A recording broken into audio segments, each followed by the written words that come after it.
जे identity cards आहे, तुमचा आधार कार्ड आहे, तुमचा पासपोर्ट आहे, तुमचा पॅन कार्ड आहे, हे सगळं कोण चेंज करणार? कोणी आणणार? उद्धव साहेब आणणार, शरद पवार साहेब आणणार, अशोक चव्हाण तुम्हाला पैसे देणार का? तुमच्या जागेत ते रांगेमध्ये उभे राहणार आहे की लाव रे बाबा? हा, एक पॉलिटिकल हे होतं की नाही, आम्हाला हे चेंज करायचं आहे. काय तुमची मर्जी? तुमचे आजोबा पाजोबा आहे तर आमचेही आजोबा पाजोबा आहे ना. म्हणजे त्याच्यामध्ये संभाजी महाराजांचा प्रेम आदर काही नाही. फक्त आपल्याला ते क्रेडिट कसं घेता येईल की हे मीन. त्यांच्या काहीही अधिकार नसतं हे बोलणं चुकीचं आहे, खोटं आहे. मंत्रिमंडळात जेव्हा काही निर्णय होतो ते सहमतीने होतो, कारण ते सरकारची पॉलिसीच्या आधारावर असतं. आणि सरकारमध्ये जे जे पार्टीज असतं त्यांच्या सगळ्यांचं पॉलिसी डिसिजन घेण्यात येतं तिथे. आणि औरंगाबाद आणि उस्मानाबादच्या संदर्भात जे काल शरद पवार साहेबांनी सांगितलं की आम्हाला माहीतच नाही होतं, म्हणजे मला असं वाटतं की याच्यापेक्षा काही हास्यास्पद होऊ शकत नाही की ज्या शिवसेनेच्या नेत्यांनी 2 दिवस पूर्वी कॅबिनेटच्या घोषणा करून टाकली होती, सगळ्यांना माहीत होतं, टेलिव्हिजन चॅनल्सवर हे सुरू होतं की हे कॅबिनेटमध्ये औरंगाबादच्या संदर्भात निर्णय घेण्यात येईल, आणि आदरणीय शरद पवार साहेब हे म्हणत असेल की आम्हाला माहीत नाही. बहुतेक आज काँग्रेस पार्टीने स्टँड घेतला आहे, त्याच्यातून स्पष्ट होतो की अशोक चव्हाण साहेब असू द्या, बाळासाहेब थोरात असू द्या, नाना पटोळे असू द्या, हे सगळ्यांनी स्पष्टपणे सांगितलं. अशोक चव्हाणांनी सांगितलं की जे झालेलं आहे ते झालेलं आहे. नाना पटोळेंनी सांगितलेलं आहे की आता निर्णय झालेला आहे. बाळासाहेब थोरातांनी तर 2 पाऊल पुढे जाऊन ते सांगितलेले आहे की आम्ही कसल्याही प्रकारचा विरोध केला नाही. अशोक चव्हाणांनी सांगितलं की औरंगजेबने संभाजी महाराजांची हत्या केली होती, क्रूर हत्या केली होती, हे सत्य आहे. मग हे सत्य आहे तर सत्तेसाठी जेव्हा आपण गठबंधन केलं तर त्यावेळी हे लक्षात नाही आलं का की आपल्याला नाव बदलायचं आहे? आता आमचे तर अशी एक हे झालेली आहे की अशोक चव्हाण साहेब आणि बाळासाहेब थोरात साहेब हे कधी भारतीय जनता पार्टी जॉईन करतील, फक्त एक औपचारिकता राहिलेली आहे. कारण त्यांच्या बोलण्यामध्ये हे स्पष्ट होतं की त्यांनी भारतीय जनता पार्टीची एक लाईन इख्तियार केलेली आहे, आणि त्यांनाही माहीत पडलेलं आहे की काँग्रेसचं आता काही महाराष्ट्रामध्ये सत्य नाही, तर आपण का असं एक लाईन घेऊन, एक हार्डकोर लाईन घेऊन आपण भारतीय जनता पार्टीला जॉईन करू.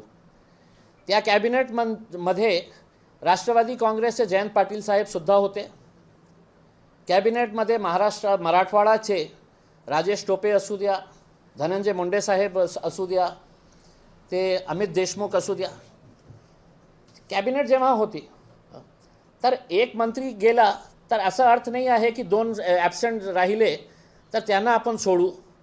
ते कॅबिनेटचं डिसिजन होतं तर ते पार्टीच्या आधारावर डिसिजन होतं. प्रेझेंटी ॲबसेंटी हे महत्त्वाचं नसतं. समजा जयंत पाटील आहे तर त्या जयंत पाटीलनी NCPला रिप्रेझेंट केलेले आहे, आणि डिसिजन कधी झाला? 30 जूनला झाला. आणि शरद पवार साहेबांना इतका महत्त्वाचा मुद्दा असूनसुद्धा इतके दिवस का लागले औरंगाबादला येऊन हे स्पष्टीकरण देण्यासाठी? कारण त्यांना माहीत होती की हे जे निर्णय घेण्यात आलेला आहे ते लोकांना परवडलेलं नाही, लोकांना चांगलं वाटलेलं नाही. आणि मी आपल्याला एक गोष्ट प्रामाणिकपणे स्पष्टपणे सांगतो की कृपा करून हे जे निर्णय घेण्यात आलेला आहे औरंगाबाद वर्सेस संभाजीनगरचा, याला हिंदू आणि मुस्लिमच्या दृष्टिकोनातून तुम्ही बघू नका. याला जातीचा काहीही याच्यामध्ये रोल नाही आहे. काही लोक, काही राजनैतिक पार्टी असा चित्र निर्माण करण्याचा प्रयत्न करत आहे की फक्त मुसलमान याचा विरोध करत आहे. औरंगजेब कशा राजा होता, खरं होता, खोटं होतं, त्यांनी काय केलं काय नाही केलं ते 400 वर्षापूर्वीची गोष्ट आहे. या वेळी जेव्हा मुख्यमंत्री औरंगाबादला आले होते तर त्यांनी मराठवाडा सांस्कृतिक मंडळमध्ये काय घोषणा केली होती की मी औरंगाबादचा विकास करणार. असं काय त्यांनी केलेलं आहे की जाता जाता जेव्हा आपली कुर्सी हिलू लागली तर त्यांनी सांगितलं की नाही आता कमीत कमी आपल्याला संभाजी महाराज तरी प्रोटेक्ट करतील आपल्या. आम्हाला हे सांगायचे आहे की औरंगाबादकर म्हणून अनेक लोकांनी पर्सनलमध्ये मेसेजेस टाकलेले आहे, सोशल मीडियामध्ये आम्हाला कॉन्टॅक्ट करून सांगितलेले आहे आणि सर्व जाती धर्माचे लोक आहे. ते जे 2% लोक आहे ज्यांना काही काम नाही आहे, सर्वांमध्ये जाती टाकायची आणि तुम्ही हे विरोध करता, तुम्ही औरंगजेबची औलाद आहे, आम्ही त्यांना अशा प्रकारच्या लोकांना मी काही जास्त महत्त्व देत नाही. औरंगाबाद शहराची एक ऐतिहासिक परंपरा आहे. एक विश्वभरात औरंगाबादचं नाव जगात प्रसिद्ध आहे. युनेस्कोच्या साईटवर औरंगाबाद आहे आणि ते औरंगाबादला जेव्हा आपण चेंज करणार असेल संभाजीनगर आणि त्याच्यातून काय साध्य करणार त्याला आताही आम्हाला हे समजू शकलं नाही. पण खरी गोष्ट हे आहे की जेव्हा हे नाव चेंज करते कोणत्याही शहराचा कमीत कमी, आणि हे शरद पवार साहेबांनी आणि सरकारमध्ये बसलेल्या लोकांनी हे स्पष्ट करून सांगावं लोकांना. माझ्या माहितीप्रमाणे दिल्लीच्या एका सेक्रेटरीनी हे सांगितलेलं आहे, मी त्याच्यावर रिसर्चही केलेला आहे बिझनेस स्टँडर्डमध्ये आणि अनेक असे मॅगझिन्स होते. जेव्हा उत्तर प्रदेशमध्ये हे प्रकरण सुरू झालं की आपल्याला शहराचे नाव बदलायचं आहे, जेव्हापासून भारतीय जनता पार्टी सत्तेमध्ये आलेली आहे, एक शहराचं नाव बदलण्यासाठी सरकारवर 1000 कोटीपेक्षा जास्तचा बोजा पडतो. 1000 कोटीचा. काही बिझनेस स्टँडर्डनी सांगितलं की 500 कोटी रुपये इज द मिनिमम. अनेक असे सेक्रेटरी लेवलचे लोकांचं असं म्हणणं आहे की 1000 कोटी रुपयेपेक्षा जास्त लागतं आंतरराष्ट्रीय स्तरावर. हे पैसा कुणाचा आहे? हे आमचाच पैसा आहे. आणि फक्त गव्हर्नमेंट लेवलवर जे चेंजेस करावं लागतं, मी याच्या बाबतीत बोलतो फक्त हे 1000 कोटी रुपये. आता माझी एक दुकान आहे, ते दुकानावर औरंगाबाद लिहिलेलं आहे, ते पुसावं लागणार. जे आयडेंटिटी कार्ड्स आहे, तुमचा आधार कार्ड आहे, तुमचा पासपोर्ट आहे, तुमचा पॅन कार्ड आहे, हे सगळं कोण चेंज करणार? कोणी आणणार? उद्धव साहेब आणणार, शरद पवार साहेब आणणार, अशोक चव्हाण तुम्हाला पैसे देणार का? तुमच्या जागेत ते रांगेमध्ये उभे राहणार आहे की लाव रे बाबा आम्ही केलेलं आहे, तुमचे सगळे जुने जे आधार कार्ड आहे, पॅन कार्ड आहे, तुमचे पासपोर्ट आहे आम्हाला द्या. मी शरद पवार साहेब लाईनमध्ये उभे असतील, अशोक चव्हाण उभे असतील, उद्धव ठाकरे उभे असतील लाईनमध्ये. हे त्रास कुणाला सहन करावा लागणार? हे सामान्य लोकांना. आणि फक्त हेच नाही, तुमच्या एज्युकेशनल क्वालिफिकेशनची जे डिग्री आहे त्या डिग्रीही सुद्धा तुम्हाला त्याच्यामध्येही चेंज करावा लागणार आहे. समजा आज जे औरंगाबादचे मुले विदेशात शिकत आहे त्यांच्या डिग्रीवर औरंगाबाद लिहिलेला असेल आणि काही वर्षानंतर समजा हे सत्य झालं तर त्यांची डिग्रीसुद्धा त्यांना चेंज करण्यासाठी लाईनमध्ये उभा राहावं लागणार आहे. आता हे कोण करणार आहे? हे त्रास कशामुळे सामान्य लोकांना सहन करावं? हे का पैसे देणार आहे का? माझा पासपोर्ट आता तयार झालेला आहे. सर्वप्रथम लाखोंच्या संख्येने लोकांना ते पासपोर्टसाठी लाईनामध्ये उभे राहावं लागणार आहे. त्याचे पैसे कोणी सरकार देणार नाही. आधार कार्डचे पैसे कोणी सरकार देणार नाही. पॅन कार्ड चेंज करायसाठी कोणी सरकार देणार नाही. तुम्हालाही लाईनमध्ये उभे राहावा लागणार आहे. तुमच्या खिशातून ते पैसे खर्च करायला पाहिजे. तुम्हालाही सांगण्यात येईल की तुम्हाला हे आता करा, आम्ही नाव चेंज केलेलं आहे, आता हे जे भांगडी आहे दुसरे ते तुम्ही करा. म्हणजे आज जे शरद पवार साहेब जिथे इथे आलेले आहे एक डॅमेज कंट्रोल करण्यासाठी आलेले आहे. मी तर त्यांना ओपन चॅलेंज करतो की तुम्ही मला हे सांगा की तुम्ही नियम सांगितलं मला की नाही आम्हाला माहीत नाही होता आपल्याला. मग त्या कॅबिनेट मीटिंगमध्ये का उद्धव ठाकरे साहेब आपल्या मंत्र्यांना कॅबिनेटमध्ये गाना सुनाने के लिए बुलायचे का? डान्सचा प्रोग्राम होता का तिथे? की आपल्याला माहीत नाही हे मुद्दा येणार आहे आणि मुद्दा आल्यानंतर का जयंतराव बाहेर पडले नाही, का दुसरे मंत्री बाहेर पडले नाही, का त्यांनी नोंद केली नाही की नाही आम्ही याचा विरोध करता? कारण आमच्या कॉमन मिनिमम प्रोग्राममध्ये हे नाही आहे. तुम्ही सांगितलेले आहे, आम्हालाही माहीत आहे कॉमन मिनिमम प्रोग्राममध्ये नाही आहे.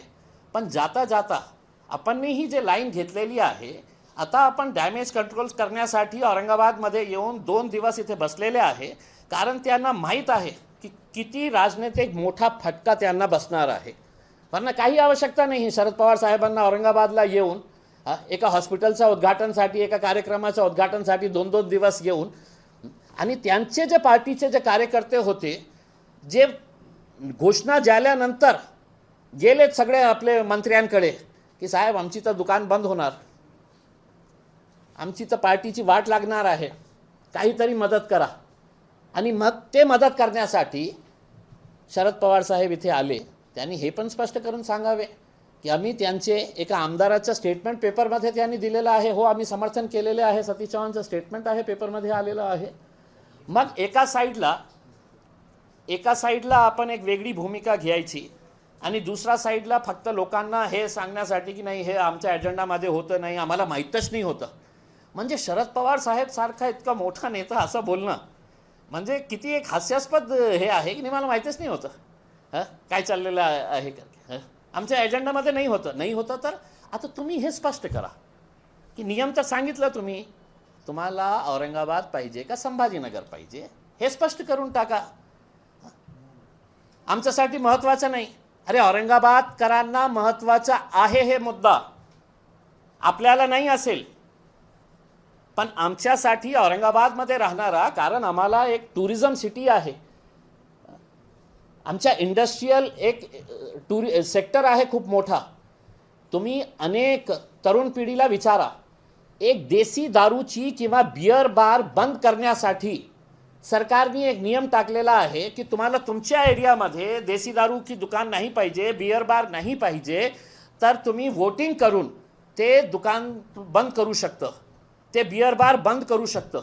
आणि इतका मोठा निर्णय फक्त एका माणूस 330 वर्षापूर्वी इथे आले होते, बाळासाहेब ठाकरे, त्यांचं काय कॉन्स्टिट्युशनल राईट होतं, एक पॉलिटिकल हे होतं की नाही आम्हाला हे चेंज करायचं आहे, काय तुमची मर्जी. तुमचे आजोबा पाजोबा आहे तर आमचेही आजोबा पाजोबा आहे ना, तर त्यांच्या बाबतीत कोणी विचार करणार नाही. उद्धव ठाकरे साहेबांना नाही आमच्या अब्बाची हे होती, आदित्य ठाकरे म्हणतील नाही आमच्या दादाची हे होती, अरे आमचेही दादा आहे, आमचेही अब्बा आहे इथे, जे औरंगाबादमध्ये जन्म घेतलेले आहे त्याच्या बाबतीत आपण विचार न करता फक्त बाळासाहेब ठाकरेंनी हे केलेलं आहे. मी लोकांना हात जोडून विनंती करत आहे की हे जे मुद्दा आहे हे कृपा करून याला जातीचा रंग देऊ नका, याला तुम्ही एक कम्युनल अँगल देऊ नका. आम्ही सर्व लोकांना औरंगाबादमध्ये एक कृती समिती तयार करण्यात आलेली आहे, ज्याच्यामध्ये majority of political parties, majority फक्त त्याच्यामध्ये BJP आणि 2 शिवसेना सोडलं तर सगळे राजनैतिक पक्ष आहे, सगळे राजनैतिक पक्ष त्याच्यामध्ये आलेले आहे. आणि त्यांनी एक डिसिजन घेतलेला आहे की आम्ही 12 तारखेला म्हणजे उद्या दुपारी 2 वाजता भडकल गेटपासून ते आमखास मैदानापर्यंत आपण एक मोर्चा काढणार आहे त्याच्या विरोधात. अच्छा, विरोधात म्हणजे असं नाही की मी हे नावाचा विरोध करत आहे तर ते मी छत्रपती संभाजी महाराजाचा विरोध करत आहे, असा कदापि नाही. छत्रपती संभाजी महाराज, छत्रपती शिवाजी महाराज हे नालायक लोकांनी फक्त आपल्या राजनैतिक स्वार्थासाठी हे महापुरुषांच्या नावाचा उपयोग केलेला आहे. सर्व राजनैतिक पक्षांना ठणकावून सांगतो मी, इतकंच प्रेम होतं तर 2014ला देवेंद्र फडणवीस का नाही केलं आपण ने, उद्धव ठाकरे आपण का नाही केलं, होती ना, फक्त आपल्याला सत्ता पाहिजे, आपल्याला ते मुद्दा जिवंत ठेवायचं होतं. आणि आता काय झालेलं आहे की आपली लास्ट कॅबिनेट मीटिंग कोणी दुसरा श्रेय घेऊ नये, दुसरा श्रेय घेला तर मला नुकसान होतील, तर आपण निर्णय घेतला. मग दुसऱ्या दिवशी देवेंद्र फडणवीस साहेब आणि नवीन मुख्यमंत्री साहेब आले, एकनाथ शिंदे साहेब, नाही ते चुकीचं होतं, आता आम्ही दुरुस्तीचा एक हे करू. म्हणजे त्याच्यामध्ये संभाजी महाराजांचा प्रेम आदर काही नाही, फक्त आपल्याला ते क्रेडिट कसं घेता येईल की हे मी. आणि तुम्ही कोण, म्हणजे मी औरंगाबादकर लोकांच्या लोकांची भावना काय आहे, त्यांना काय पाहिजे, जोपर्यंत तुम्ही त्यांना विश्वासात घेत नाही, करा ना. एक मतदान करायला तयार आहे का? चला, मी शरद पवार साहेबांना विनंती करतो की साहेब, आपल्या देशामध्ये, राज्यामध्ये डेमोक्रेसी असेल, लोकतंत्र असेल, तर लोकांना काय पाहिजे? 30 वर्षापूर्वी आलेले बाळासाहेब ठाकरेंच्या मर्जीप्रमाणे नाही. औरंगाबादमध्ये राहणारे औरंगाबादची जनतेला काय पाहिजे याच्यासाठी एक मतदान करून घ्या. करता येईल. कोणाला पाहिजे, कोणाला नाही पाहिजे, गुप्त मतदान करा, तुम्हाला कळेल की किती लोक. आज इंडस्ट्रीज असोसिएशनचे अनेक लोकांनी हे सांगितलेले आहे, साहेब आम्ही इतकं मोठ्या प्रमाणात गाजाबाजा करून आम्ही आंतरराष्ट्रीय स्तरावर डेस्टिनेशन औरंगाबाद याच्यासाठी प्रयत्न करत आहे. आता ते नाव काढून, आता जेव्हा आम्ही नवीन शहराचं नाव त्याच्यावर ॲड करणार, तर लोकांच्या लक्षामध्ये येण्यासाठी अनेक वर्ष लागतील की हे कोणतं शहर आहे म्हणून मला हे आहे की उद्याचा जे मोर्चा आहे त्या मोर्चामध्ये औरंगाबादकरांनी पूर्ण ताकदीने, पाऊस येऊ द्या, बारिश आए, आंधी आए, तूफान आए, कल 2 बजे आम खास मैदान के ऊपर हम जमा होंगे. पहले शुरुआत इस मोर्चे की भड़कल गेट से डॉक्टर बाबा साहब अम्बेडकर, जिसने ये संविधान बनाया है इस देश के लिए, उनके पुतले को हम हार पहनाकर आम खास मैदान तक आएंगे. और जो कृति समिति के जितने भी लोग हैं, हर राजनीतिक पक्ष का उसके अंदर प्रतिनिधित्व करने वाले लोग हैं, वो लोग का एक डेलीगेशन जाके डिविजनल कमिश्नर को मेमोरेंडम देगा. हम सरकार से अनुरोध करते हैं कि अगर वो इलीगल लिया गया है तो ये सरकार कम से कम इस मुद्दे के ऊपर गंभीरता से विचार करे. और अगर करना ही अगर आपको तय कर लिए है तो एक बार लोगों के मन में क्या है इसके लिए एक वोटिंग करवा ले, ओपन तरीके से सीक्रेट बैलेट करवा ले, आपको समझ में आ जाएगा.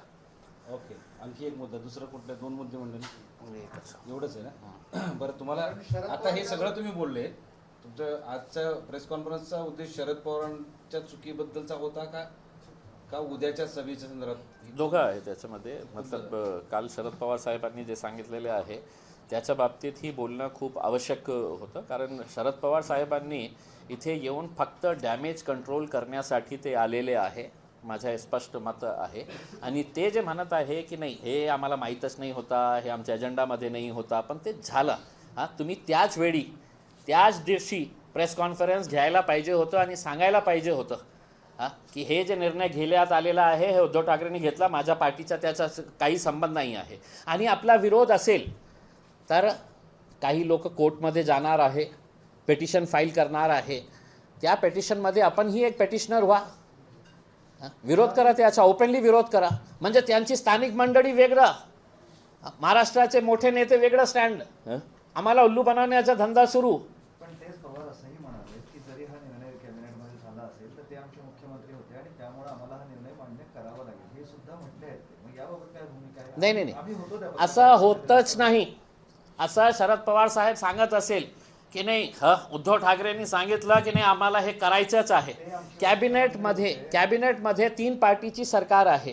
काही पॉलिसी इश्यूजवर आपला काही मतभेद असेल तर ते मतभेद आपल्याला त्या कॅबिनेटमध्ये नोंद करता येतं, आपला ऑब्जेक्शन रेस करता येतं. तुम्ही केलं का हे सांगा मला. ओके. सर, एक मुद्दा, हे तुम्ही संभाजीनगर करायचं असेल तर मतदान घ्या असं म्हणताय, ते जरा थोडक्यात आम्हाला व्यवस्थित सांगाल? नाही, मला काय सांगायचे आहे की आपल्याला देसी दारू असू द्या, बियर बार असू द्या, ते आपल्या एरियामध्ये पाहिजे का नाही पाहिजे त्याच्यासाठी नियम आहे. सरकारने एक नियम केलेला आहे की ते वोटिंग करून तुम्ही त्या एरियाचे लोक डिसाईड करू शकता की तुम्हाला हे पाहिजे का नाही पाहिजे. आता औरंगाबाद पाहिजे का संभाजीनगर पाहिजे, इतका मोठा निर्णय मुंबईमध्ये मंत्रिमंडळात 4, 6, 10 मंत्री घेणार असेल आणि ज्यांचा औरंगाबादशी काही संबंध नाही, मुंबईमधले, सांगलीमधले, दुसऱ्या कोणत्या शहराचे मंत्री आमच्या औरंगाबाद शहराच्या बाबतीत हे निर्णय घेत असेल तर माझा एक राईट आहे की मी त्याचं ऑब्जेक्शन घेऊ शकतो. म्हणून मी सरकारला हे सांगितलेलं आहे की कमीत कमी हे लोकांची भावना समजण्यासाठी एकात मतदान करू द्या. औरंगाबाद पाहिजे का संभाजीनगर पाहिजे. जर ते मतदान झालं तर ते मतदान जर केलं तर विषय संपून जाईल का? 100% मान्य असेल तुम्हाला? मान्य असेल, कोणताही निकाल असू द्या. कोणताही निकाल असू द्या, लोकांची भावना असेल की हे नाव पाहिजे तर नक्की त्या लोकांची भावना असेल तर त्याचा विरोध करण्याचं काही कारण नाही आहे. लोकांची भावना काय आहे ते मला माहीत आहे, म्हणून ती कृती समिती स्थापन झाली आणि ते कृती समिती आज जे काम करत आहे हे लोकांची भावना कुठेतरी, हे का डिक्टेटरशिप आहे का? हा की नाही आम्ही सांगितलं की नाही हा नाव चेंज करायचं आहे. अरे कोण 30 वर्षापूर्वी आलेले बाळासाहेब ठाकरेंनी सभेमध्ये बोलले होते आमचे दादा आहे. अरे असेल तुमचे दादा, आमच्या दादांनी सांगितलं होतं की तुम्ही औरंगाबादमध्ये जन्म घेतलेला आहे, औरंगाबादमध्येच तुम्हाला. नाही, पण असं आहे, पोलीस आयुक्त कोण पाहिजे याचा निर्णय शरद पवार घेतात. सिल्वर ओकवर कॅबिनेटच्या दिवशी बैठक झाली काँग्रेस राष्ट्रवादीची, सगळ्यांची संमती झाली. त्या दिवशी संध्याकाळी बैठक झाली आणि निर्णय झाला.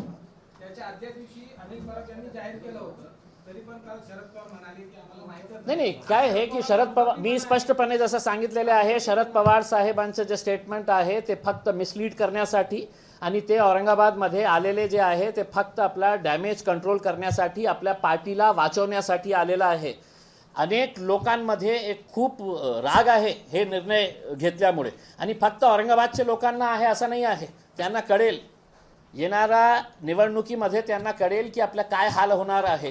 म्हणून ते इथे येऊन आपले गुपचूप ते आपले मोठे मोठे जे त्यांचे नेते आहे त्यांना बसून ते सगळ्यांना कसं आपल्याला डैमेज आप लोग देखिए, जितने इलेक्ट्रॉनिक मीडिया वाले हैं ये लोग जा रहे हैं, बाकी के अगर एक शेवटचा प्रश्न असा आहे की कधी काळी इम्तियाज जलील विकास या सगळ्या मुद्द्यावर बोलायचे.